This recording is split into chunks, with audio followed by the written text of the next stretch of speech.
कडे बिटलचा एवढा मोठा ब्रीडर दिसतोय. बिटल शेळी पालनामध्ये जर बघितलं महाराष्ट्रामध्ये सध्या ह्याला काळं सोनं म्हणून ओळखलं जातं आणि बिटलला एवढी मागणी आहे. ह्याच्या जर किमती जर बघितल्या शेतकऱ्यांना हे न परवडणाऱ्यात.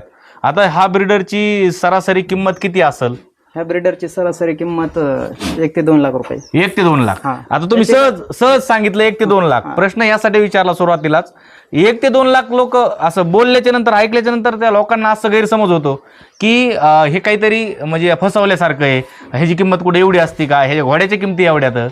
बरं काय सांगता बरं त्याबद्दल? नाही, बिटलमध्ये किंमत पण आहे तुम्हाला. गावरांमध्ये गावरांच्या तुलनेत पण काही बिटल भेटतात तुम्हाला. कटिंगच्या बिटल जर घ्यायच्या म्हणल्या का तर तुम्हाला 25-30 हजार पर्यंत बिटल भेटते. पण ब्रीडिंग सेटअपचा जर माल घ्यायचं म्हणलं तुम्ही पंजाब मध्ये जर गेले, द्या सोडून त्याला, पंजाब मध्ये जर गेले तरी तुम्हाला 1 ते 2 लाख रुपयाला शेळ्या. बरं सर, आता आपण यासाठी तुम्हाला हा प्रश्न केलता कारण सुरुवातीला लोकांना बिटल म्हणलं की म्हणजे असा गैरसमज झालाय. कारण बिटलमध्ये क्रॉस ब्रीड पण आहेत तर त्याच्या किमती कमी असतात आणि तुमचं हे ओरिजिनल टॉप क्वालिटी मधला ब्रीडर आहे. आता ह्याची किंमत तुम्ही सांगितली लाखाच्या पुढे, ह्याची 2 लाखापासून ह्याची किंमत. याचं काय असतंय, जाहिरात आणि तुमचं नाव किती झालेलं आहे याच्यावर सगळी किंमत ठरत असते. तुमची जाहिरात जर कमी असली, तुम्ही जर नवीनच असलात ओरिजिनलला बी किंमत नाही, तुमची जर जाहिरात नसली तर किंमत कडून भेटणार. हा बरोबर आहे. म्हणजे लोकांना माहिती पाहिजे तुमच्याकडे ओरिजिनल भेटते. पैशाला लोक किती तयार आहेत तुम्ही नाही. बाहेरचे कर्नाटक पंजाबवरून सुद्धा लोक येतात. बरं, जर तुमची क्वालिटी जर आवडली का बाहेरच्या राज्यातून पण येतात. बरं, आता आपण महत्वाच्या मुद्द्यावर येऊ.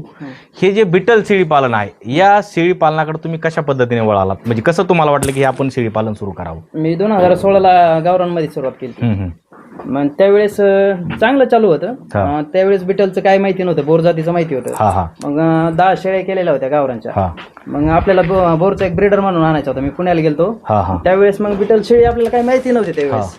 मग तिथं गेल्यानंतर आपलं एक लॉट आलतो तिथं. मग बिटलचे पाहिले मी शेळी, पाहताच आपल्याला आवडली. मग स्टॉप करा तुम्ही माईक कुठे ठेवलाय?